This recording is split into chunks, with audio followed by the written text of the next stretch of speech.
আসসালামু আলাইকুম রহমতুল্লাহ। লেজের অংশটা সবসময় অবহেলিত, তো ওরে দিয়ে মানে কেউই খেতে চায় না।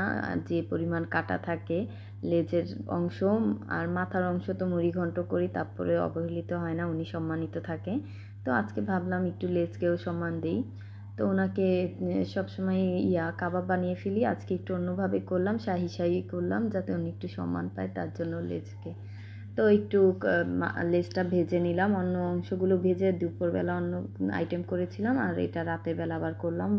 তো লেজটাকে বেছে নিলাম, সাথে পটলের মাঝখানের অংশটা, আর হলো একটু পেঁয়াজ ভেজে নিয়েছি, রসুন আর পেঁয়াজ আর শুকনো মরিচ, আর হলো আলু, সেদ্ধ আলু। তো এগুলো একসাথে চটকে নিব ভালো করে, আর হলো দিব একটু রসুন কুচি, এটা কামড়ে পড়লে ভালোই লাগে ঘ্রাণটা, তো এর জন্য আর শরীরের জন্য অনেক উপকারী।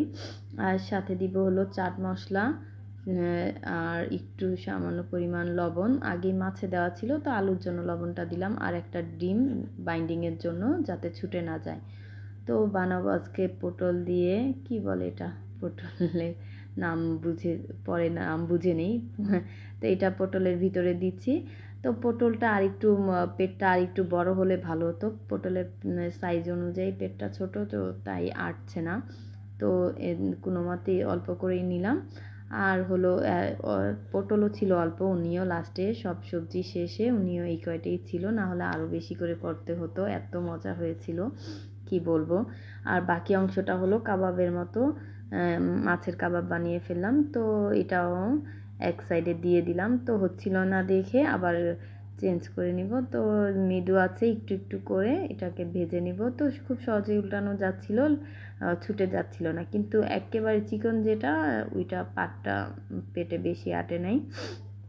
আর এই তো আটছিল না দেখে দুইটা কড়াই দুইটা দিয়ে দিলাম, আবার তাড়াতাড়ি হবে। আর সবাই কেউ কিছু মনে করবেন না যে তেল কম কেন। তো আমি বেশিরভাগই রান্নার তেল যত কম পারি দিয়ে রান্না করি, এর স্বাস্থ্যের জন্য উপকারী, সব দিকেই ভালো। এত তেল খাওয়া তো ভালো না, অনেকে ডায়েট করে শুকানোর জন্য। তো ডায়েট করার দরকার কি, একটু নিজে বুঝে চললেই ডায়েট হয়ে যায়। যে কোনো কিছু কড়াইয়ের তাপেই তো হয়ে যায়। তো তেলটা দিলে হ্যাঁ টেস্ট বেশি হয়, তো এটাও টেস্ট তো কম হয়নি, অনেক মজা হয়েছিল। তো কাবাবটা নামিয়ে ফেললাম, কাবাবটা আগেই হয়ে গেছে, পটলের খোসাটা তো ফেলিনি, এর জন্য একটু টাইম লাগছিল। তো এই তো আলহামদুলিল্লাহ হয়ে গেছে, কাবাবটা আগেই খাইয়ে নিছিলাম।